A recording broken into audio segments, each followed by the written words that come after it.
Dead Man is a psychedelic western film directed by Jim Jarmusch, starring Johnny Depp as William Blake, an accountant who heads west in search of work.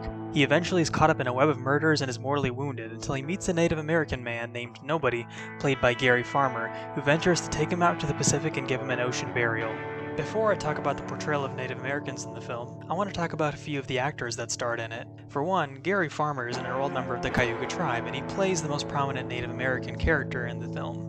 He's largely credited with promoting Native American media in Canada and founded a radio group promoting Aboriginal music and film. Neil Young, who scored the movie, is a noted Native American activist, and he played several shows protesting the building of oil pipelines and the mining of oil sands over traditional Indian lands.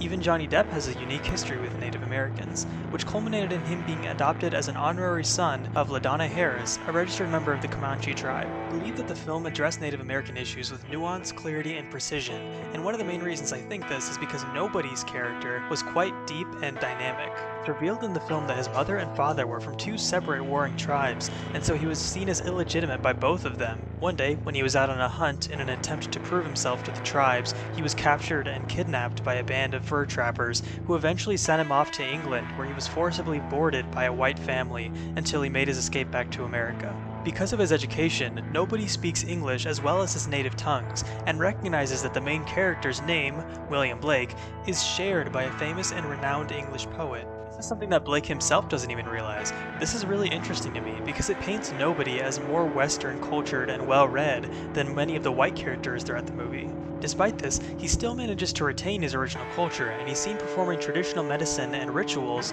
on William Blake throughout the movie. In the final pivotal scene of the movie, Cole Nelson, an outlaw who's been pursuing William Blake for the entirety of the film, finds Nobody pushing him out to sea. In anger and frustration, he shoots Nobody, who shoots back, killing them both. This scene represents the bloodshed that has repeatedly plagued interactions between white colonial settlers and the Native Americans who have inhabited this land for centuries. It's very fascinating to me that Nobody's experiences throughout the movie mirror those of the children that were forcibly taken to off-reservation boarding schools.